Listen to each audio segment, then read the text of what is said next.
इंसाफ के मंदिर में आया एक ऐसा फैसला जिसने सैकड़ों जानवरों की जिंदगियां बदल दी। दिल्ली एनसीआर हाई कोर्ट का एक नया आदेश और स्ट्रे डॉग्स का अनजाना भविष्य। दिल्ली एनसीआर में लंबे समय से स्ट्रे डॉग्स को लेकर बहुत बड़ा विवाद चल रहा था। कुछ इलाकों में लोग शिकायत कर रहे थे, डॉग्स के काटने की शिकायतें बढ़ रही थी, बच्चों और बुजुर्गों के लिए खतरा बढ़ता ही जा रहा था। दूसरी तरफ पशु प्रेमी और एनजीओ ने कहा, ये जानवर भी हमारे समाज का हिस्सा हैं, इन्हें मारना या समाज से बेदखल करना गैर कानूनी है। दोनों पक्षों की बहस बढ़ी और आखिरकार मामला हाईकोर्ट तक पहुंच गया। उम्मीद थी कि फैसला ऐसा होगा जिससे इंसान और जानवर दोनों ही सुरक्षित रहें, लेकिन कोर्ट के फैसले ने पशु प्रेमियों को झटका दे दिया। कोर्ट ने कहा कि पब्लिक सेफ्टी पहले है। इसका मतलब अगर कोई स्टे डॉग खतरा बनता है तो उसे पकड़कर शेल्टर भेजा जाएगा और कई मामलों में उसे हमेशा के लिए हटा दिया जाएगा।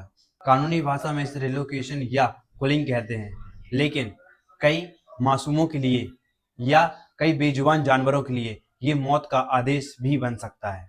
सोचिए, एक पपी जो कल ही पैदा हुआ है, उसका क्या कसूर था, जिसने कभी किसी को नुकसान नहीं पहुंचाया। उसका क्या कसूर और उसे इस आदेश का पालन या इस आदेश की जंजीर में क्यों झोंका जा रहा है। ये मासूम जानवर भूख से लड़ते हैं, ठंड से कांपते हैं, गर्मी में तपते हैं और इन्हें अब इंसाफ से भी वंचित किया जा रहा है इस आदेश के कारण। कहते हैं किसी भी समाज की पहचान इस व्यवहार से होती है कि वह अपने से छोटे एवं अपने से नीचे व्यक्ति के साथ या जानवर या कोई भी मासूम पालतू पशु के साथ कैसा व्यवहार करता है। तो फिर हम कौन सा चेहरा दिखा रहे हैं लोगों को, इस समाज को, इस देश को या कोर्ट से आए आदेश को। दिल्ली एनसीआर हाई कोर्ट का जैसा ही फैसला आया तो इंटरनेट पर एक ट्रेंड बहुत तेजी से वायरल होने लगा। वो ट्रेंड क्या था? Justice for dogs. Justice for dogs जो एक ट्रेंड बन चुका है अभी सोशल मीडिया पर। जैसे ही एनसीआर हाई कोर्ट से आदेश आया, उसी के साथ इंटरनेट पर एक ट्रेंड चल गया, जस्टिस फॉर डॉग्स। क्या है ये जस्टिस फॉर डॉग्स?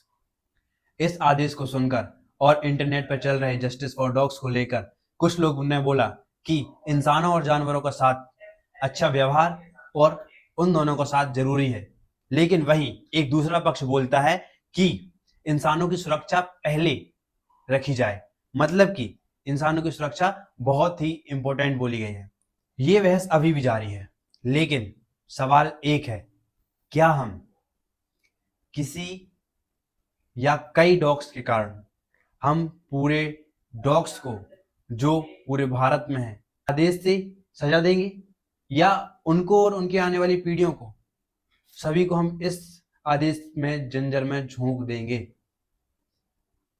इस पर कई लोगों ने सकारात्मक और कई लोगों ने नकारात्मक तौर पर बहुत सारे बयान दिए हैं। कुछ लोग डॉग्स के पक्ष में हैं, कुछ विपक्ष में, कुछ इंसान और जानवर दोनों को साथ में लेकर चलना चाहते हैं और कुछ लोग इंसान की सेफ्टी मतलब कि इंसानों की सुरक्षा पर ज्यादा जोर दे रहे हैं। अगर आप मानते हैं कि हर दिल को जीने का हक है और जो इस दुनिया में आया है उसे अपनी स्वतंत्रता के साथ रहने का हक है, तो इस वीडियो को ज्यादा से ज्यादा शेयर करें। तो इस वीडियो को ज्यादा से ज्यादा शेयर कीजिए और कमेंट में अपनी राय दीजिए और उन मासूमों का साथ दीजिए और उन लोगों का, उन एनजीओज का साथ दीजिए जो इन मासूमों की जिंदगियों के लिए अपनी लड़ाई कर रहे हैं, उनकी लड़ाई को अपना समझ कर लड़ रहे हैं और कोर्ट के आदेश को नकार रहे हैं। याद रखिए, इंसाफ सिर्फ इंसानों के लिए नहीं होता है, हर उस सांस के लिए होता है जो इस धरती पर सांसें ले रही है। हर उस जानवर, हर उस प्राणी, हर उस पक्षी के लिए होता है जो इस धरती पर आया है और वो सांस ले रहा है। तो चलिए मिलते हैं अगले एपिसोड में अगली कहानी के साथ। धन्यवाद।